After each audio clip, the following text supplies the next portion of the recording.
सुनो जी, राहुल आ रहा है अपनी नई नवेली दुल्हन को लेकर हनीमून के लिए। अभी उसी का फ़ोन था। शोभा ने उत्साह के साथ कहा। अजीत बिना कोई प्रतिक्रिया व्यक्त किए अखबार में नज़रें गड़ाए चाय की चुस्कियां लेते रहे। मनाली जैसे हिल स्टेशन पर रहने वालों के लिए मेहमानों के आने की खबर अखबार की चटपटी खबरों की तुलना में मामूली सी बात होती है। अपने यहाँ ही ठहरेंगे? शोभा ने फिर से ध्यान आकर्षित करने का प्रयास किया। कब आ रहे हैं? खबर पूरी पढ़कर अखबार रखते हुए जीत ने निर्लिप्त भाव से पूछा। इसी महीने की 25 तारीख को। 3 दिन का कार्यक्रम है, पर मैंने तो इसी दौरान केशव के यहाँ जाने का कार्यक्रम बनाया था। बेचारा इतने सालों से कह रहा है। केशव अजीत के घनिष्ठ मित्र हैं। जयपुर में उनका फार्म हाउस है। काम के सिलसिले में वे अक्सर मनाली आते रहते हैं और हर बार दोस्त से मिलने उनके घर अवश्य आते हैं। 2-3 बार तो पत्नी के साथ भी आ चुके हैं। वो भी मियाँ बीवी दो ही प्राणी हैं। अजीत की तरह उनके बच्चे भी विदेश में बस चुके हैं। वे जब भी आते हैं इतने आग्रह से अजीत और शोभा को अपने फार्म हाउस पर आने का निमंत्रण देते हैं कि अब तो ना जा पाने पर उन्हें शर्मिंदगी होने लगी है। पर क्या करें, अजीत को अपने काम से फुर्सत ही नहीं है। अब इतने सालों में कार्यक्रम बना तो राहुल के आने की सूचना आ गई। राहुल शोभा की मौसेरी बहन का बेटा है। शोभा उसकी शादी में नहीं जा पाई थी, पर फ़ोन पर बधाई देते हुए उसने आग्रह किया था कि वे हनीमून मनाने मनाली आ जाए। और अब जब वह आ रहा है तो वे कहीं और कैसे जा सकते हैं। शोभा ने अजीत को अपनी मजबूरी बताई तो वे मान गए।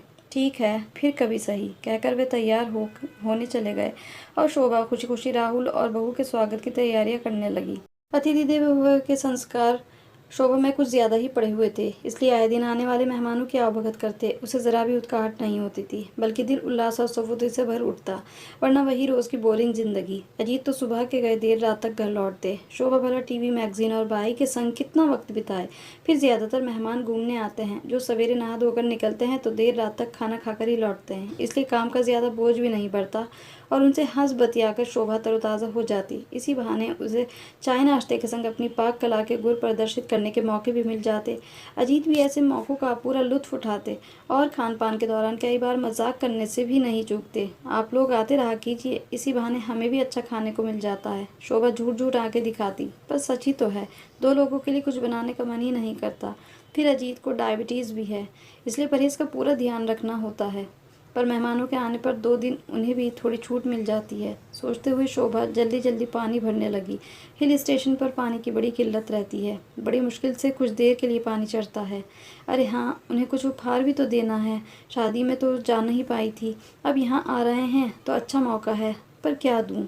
कोई अच्छा सा जेवर या कपड़े या सौंदर्य प्रसाधन या नई गृहस्थी बसाने का कोई सामान। पर ये सब तो उनके पास होगा ही, फिर क्या दूँ? अजीत से पूछना तो बेकार है, वह तो इन बातों को जमेला मानकर दूर ही रहते हैं। सब कुछ मुझी पर छोड़ रखा है। शोभा ऊहापों में थी। वो देड़-बुन में उलझी, वह घर के काम निपटाती रही। चलो आने पर उन्हीं से पूछूंगी या टोल लेने की कोशिश करूंगी कि उन्हें क्या चाहिए। सोचकर शोभा थोड़ी निश्चिंत हुई। निश्चित समय पर राहुल दुल्हन के संग आ गया। रिया सचमुच गुड़िया सी थी, नाजुक, संकोची, धीमी आवाज़। आदर्श नई बहू की तरह वह हर काम में शोभा की मदद करती, दुपट्टा सर पर डाले रखती। शोभा ने उसे व्यर्थ तकल्लुफ़ के लिए मना भी किया, पर वह चुप रहती। शोभा ने अजीत से दबे स्वर में शिकायत भी की तो वे बोले, अरे तुम सास हो उसकी, उम्र और अनुभव का लंबा फासला है तुम दोनों के बीच। क्या उम्मीद करती हो वह सहेलियों की तरह तुमसे हंसी ठट्टा करेगी? शोभा मन मार कर रह गई। शायद यदि ठीक है कहते हैं। रात को वह उनके कमरे में पानी का गिलास देने गई तो अंदर हो रही बातों को सुनकर बाहर ही ठिठक गई। तुमने मुझे पहले बताया क्यों नहीं कि हम किसी 5 स्टार होटल के हनीमून स्वीट में नहीं, बल्कि तुम्हारी मौसी के यहाँ रुकने वाले हैं? रिया का नाराज़गी भरा स्वर सुनकर शोभा चौंक उठी। यहाँ कोई तकलीफ़ है तुम्हें? राहुल की दबी दबी आवाज़ थी। मैं उन्हें दोष नहीं दे रही, वह तो ज़रूरत से ज़्यादा कर रही हैं हमारे लिए। लेकिन हम हनीमून मनाने आए हैं, एक दूसरे से खुलने के लिए, प्यार रोमांस के लिए। हमें जो उन्मुक्त वातावरण चाहिए। मैं तो सोच रही थी हम किसी आलीशान होटल के स्वीट में ठहरेंगे, जहाँ बस तुम और मैं, तीसरा कोई नहीं। रिया भावनाओं में बहने लगी थी। बंदिश तो यहाँ भी कोई नहीं है रिया, मौसी तो कुछ नहीं कहती। राहुल का अपराधी सा स्वर उभरा। तुम समझ नहीं पा रहे मैं क्या चाहती हूँ। मौसी तो कुछ नहीं कहेंगी, लेकिन मुझे तो लगता है ना, नहीं भी आता हूँ, ससुराल है ये मेरा। संकोच जकड़े रहता है हर वक्त। तुमसे चुहल करते भी डर लगता है, कोई देख न ले। मैं तो इतनी उमंग से जीन्स, स्कर्ट और न जाने क्या क्या संग लाई थी, पर अब यहाँ। रिया के स्वर में हताशा छलक उठी थी। शोभा का मन ना चाहते हुए भी उसके प्रति सहानुभूति से भर उठा। ठीक ही तो कह रही है बेचारी। हनीमून को लेकर नवविवाहिता के दिल में कितने अरमान होते हैं, ये भला मुझसे बेहतर और कौन समझ सकता है। शोभा अतीत की वादियों में गुम होने लगी। शादी से कुछ दिन पूर्व ही अजीत की छोटी मोटी नौकरी लगी थी। हनीमून पर जाने जितने पैसे उनके पास नहीं थे, यह जानकर मुझे बहुत आघात लगा था। सिनेमा देखकर, सहेलियों से सुनकर हनीमून के जो ख्वाब संजोए थे, उन्हें बिखरता देखकर मुझे घोर पीड़ा हुई थी। आज अजीत हर तरह से संपन्न है। हिल स्टेशन पर हमारा घर है। हर 2-3 साल में हम विदेश घूमने जाते हैं। लगभग पूरा विश्व ही घूम चुके हैं, पर हनीमून ना मना पाने का दुख आज भी दिल में शूल की तरह चुभता है। मैगजीन्स में जब हनीमून से जुड़े संस्करण पढ़ती हूँ तो दिल में एक खालीपन उतर आता है। इस मधुर एहसास से मैं क्यों वंचित रही। आगे का वार्तालाप सुने बिना नम आंखें लिए शोभा जाकर अपने बिस्तर पर लेट गई। सवेरे वह सोकर उठी तो सिर भारी हो रहा था। रिया को उसकी बिगड़ी हुई तबीयत का एहसास हो गया। लाई, मुझे बताइए क्या करना है, मैं बना देती हूँ नाश्ता। अरे नहीं, अभी रमा आकर बना देगी, तुम नहा धो लो। यहाँ पानी की थोड़ी किल्लत रहती है, कब नल आता है कब बंद हो जाता है पता ही नहीं लगता। ठीक है, मुझे बाल धोने हैं और कुछ कपड़े भी, थोड़ी देर लगेगी, कहकर रिया नहाने चली गई। अजीत ऑफिस के लिए निकल चुके थे। तभी राहुल का एक दोस्त, जिसकी हाल ही में यहाँ नौकरी लगी थी, उससे मिलने आ पहुँचा। शोभा चाय नाश्ता तैयार करने रसोई में घुस गई। दोनों दोस्त बातों में मगन हो गए। और बता यार, कैसा लग रहा है शादी करके? तो कुछ उखड़ा उखड़ा सा क्यों लग रहा है? कहीं भाभी से झगड़ा तो नहीं हो गया? अरे यार, हनीमून मनाने आया है तो मस्ती करना। नहीं, बस ऐसे ही। मुझसे छुपा रहा है, अपने यार से छुपा रहा है। ठीक है भाई, शादी के बाद दोस्त पराये हो जाते हैं। चाय नाश्ते की ट्रे देखकर शोभा लौट तो आई, लेकिन कान उधर ही लगे रहे। देखें राहुल क्या कहता है। ऐसी बात नहीं है यार, उसे दरअसल शिकायत है कि हम किसी 5 स्टार होटल में क्यों नहीं रुके। राहुल ने धीमी आवाज़ से कहा। हाँ तो इसमें गलत क्या है? ठीक ही तो कह रही है भाभी। अरे क्या खाक ठीक कह रही है, तू भी उसी का पक्ष लेगा? अभी साल भर हुआ है नौकरी लगे, बड़ी मुश्किल से इतना बचा सका हूँ कि उसे एसी में यहाँ ला सका और अच्छे से घूमने फिरने खाने पीने का खर्च उठा पा रहा हूँ। 5 स्टार होटल में रुकते तो सारा पैसा स्वीट के किराए में ही निकल जाता। तो ये बात भाभी को क्यों नहीं बताता? बताई थी कल रात, कहने लगी कि पहले बताना चाहिए था, उधार ले लेते किसी से या नहीं आते। अब बताओ, गृहस्थी की नींव ही उधार के हनीमून पर कैसे रखता? लौटकर उधार चुकाने में हनीमून का सारा नशा ही निकल जाता। और आते क्या नहीं। अरे शादी की कोई रोज़ रोज़ होती है क्या? ज़िंदगी में एक बार शादी होती है और एक ही बार हनीमून। रोमांस के ऐसे मधुर पल भला कब और कहाँ मिलेंगे? लेकिन तुम लोग तो मधुर पलों का आनंद लेने के बजाय आपस में लड़ रहे हो।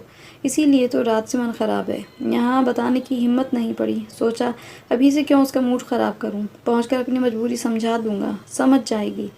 आदमी को जितना मिल रहा है क्या उसी में संतोष नहीं करना चाहिए? कल को और कमा लूँगा तो देखना, उसे प्लेन में देश विदेश घुमाऊँगा, महंगे से महंगे होटल में ठहराऊँगा। पर दोस्त, अब ये सब मेरी सामर्थ्य से बाहर है। चादर से बाहर पाँव निकालूंगा तो दुनिया के सामने नंगा हो जाऊंगा। राहुल के स्वर में हताशा उभर आई थी। दोस्त ने सांत्वना में उसकी पीठ थपथपाई और चला गया। अपनी आंखों में नमी महसूस कर शोभा ने उन्हें तुरंत पूंछ डाला। प्यार भी कभी कभी कितना मजबूर हो जाता है। रात में शोभा को रिया से सहानुभूति हो रही थी तो अब राहुल से। शायद दोनों अपनी अपनी जगह सही होते हुए भी कुछ मायनों में गलत हैं। रिया को समझना चाहिए कि पैसा बहुत कुछ होते हुए भी सब कुछ नहीं होता। सुखी गृहस्थ जीवन के लिए एक स्त्री को पग पग पर समझौता करना होता है। अभी तो शुरुआत मात्र है। दूसरी ओर राहुल को चाहिए था कि वह रिया को विश्वास में लेकर ही यहाँ आता। आकाश में ऊंची उड़ान भरते पंछी के अचानक पर कतर दिए जाएं तो वह लड़खड़ाएगा ही। फिर भले ही आप कितना ही सहारा दो, संभलने में वक्त तो लगेगा ही। शोभा गहरी सोच में डूब गई थी। वह दोनों घूमने निकले। इससे पहले ही वह एक फैसला ले चुकी थी। बच्चों, कहते हुए अच्छा तो नहीं लग रहा, पर मजबूरी है। दरअसल इनके एक ख़ास दोस्त की बेटी की शादी अचानक तय हो गई है। लव कम अरेंज वाला मामला है, तो हमें कुछ दिनों के लिए वहाँ जाना पड़ रहा है। तुम चाहो तो यहाँ रुक सकते हो, मैं चाबी दिए जाती हूँ। लौटते वक्त पड़ोस में दे जाना। नहीं मौसी, उसकी ज़रूरत नहीं है, आप निश्चिंत होकर जाइए, हम अभी होटल में शिफ्ट हो जाते हैं। वैसे भी पूरे दिन तो हम बाहर ही रहते हैं। राहुल ने बीच में ही अपना मत रख दिया। सब कुछ शोभा की योजना अनुसार ही हो रहा था। अच्छा बेटा, जैसी तुम्हारी मर्जी, पर यदि तुम्हें होटल में ही शिफ्ट होना है तो इनके एक दोस्त के यहाँ 5 स्टार होटल है, वहाँ सही कीमत पर हम तुम्हारे लिए स्वीट बुक करा देते हैं। ये तुम दोनों को हमारी ओर से शादी का तोहफा है। अब इसके लिए इनकार मत करना, वरना मैं नाराज़ हो जाऊँगी। पर मौसी, इतना महंगा तोहफ़ा, ना ना, तोहफ़े की कीमत नहीं आंकते। अच्छा, मैं अजीत से बात करती हूँ, तुम अपनी पैकिंग करो, मैं अपनी पैकिंग करती हूँ। राहुल के चेहरे से खुशी टपक पड़ रही थी। वहीं रिया के चेहरे पर शर्मिंदगी और पश्चाताप के मिले-जुले भाव थे। शायद उसे स्थिति का कुछ-कुछ अनुमान हो गया था। शोभा ने प्यार से उसके सिर पर हाथ फेरा, तो वह भावुक होकर उनके गले लग गई। फार्म हाउस जाते वक्त शोभा ने अजीत को सारी बात बताई, तो वे ज़ोर से हंस पड़े। वाह मैडम, आपने तो एक ही तीर से कई शिकार कर डाले, हमें भी खुश कर दिया और उन दोनों को भी। लेकिन सबसे ज़्यादा खुश तो शोभा थी। एक गृहस्थी को शुरुआत में ही दरक जाने से बचाकर उसने ज़माने भर की खुशियाँ हासिल कर ली थी।